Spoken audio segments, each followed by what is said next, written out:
నిజామాబాద్ జిల్లాలో oil palm సాగును ప్రోత్సహిస్తున్నట్లు collector ఇలా త్రిపాఠి తెలిపారు. జాతీయ ఆహార నూనెల మిషన్ ద్వారా రైతులకు అవగాహన కల్పిస్తున్నామని చెప్పారు. ఇప్పటికీ 6,500 ఎకరాల సాగు ఉండగా తాజాగా 134.50 ఎకరాల్లో మొక్కలు నాటినట్లు వెల్లడించారు.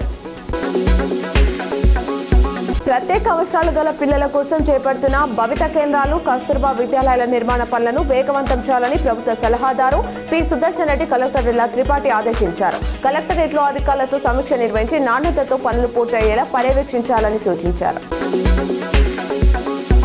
నీట్ ప్రీటెస్ట్ 2026 ఫలితాలు విడుదలయ్యాయి. దేశవ్యాప్తంగా దాదాపు 20 లక్షల మంది పరీక్షలు రాయగా 11.21 లక్షల మంది క్వాలిఫై అయ్యారని ఎన్టీఏ తెలిపింది. 720 మార్కులకు గాను 138 మందికి 690కి పైగా మార్కులు వచ్చాయి.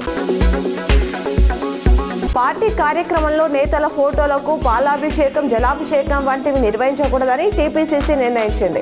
ఏఐసీసీ ఇన్ఛార్జ్ మీనాక్షి నటరాజన్ ఆదేశాల మేరకు పార్టీ కార్యకర్తలందరూ దీనిని ఖచ్చితంగా పాటించాలని ఆదేశాలు జారీ చేసింది.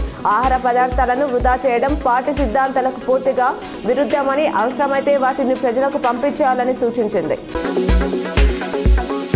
కొన్నేళ్లుగా నష్టాల్లో ఉన్న పసుపు రైతులకు ఇది శుభవార్తే. సాగు విస్తీర్ణం తగ్గడం, జాతీయ అంతర్జాతీయ మార్కెట్లలో డిమాండ్ గణనీయంగా పెరగడంతో మార్కెట్లో పసుపు ధరలు రికార్డు స్థాయికి చేరాయి. నిజామాబాద్ మార్కెట్లో గురువారం క్వింటాల్ పసుపు సగటున 16,000 పలుకుతుండగా నాణ్యమైన కొమ్ము రకం పసుపు గరిష్టంగా ₹20,451 వరకు ధర పలుకుతుంది. రోహిత్ శర్మపై ఎలాంటి ఒత్తిడి లేదని, అతడు బిగ్ ప్లేయర్ అని team India batting coach Sitanshu Kotak తెలిపారు. రోహిత్ స్థానంలో జైస్వాల్, కిషన్ కు ఓపెనర్ గా అవకాశాలు ఇస్తారా అని మీడియా అడిగిన ప్రశ్నకు ఆయన బదులిచ్చారు.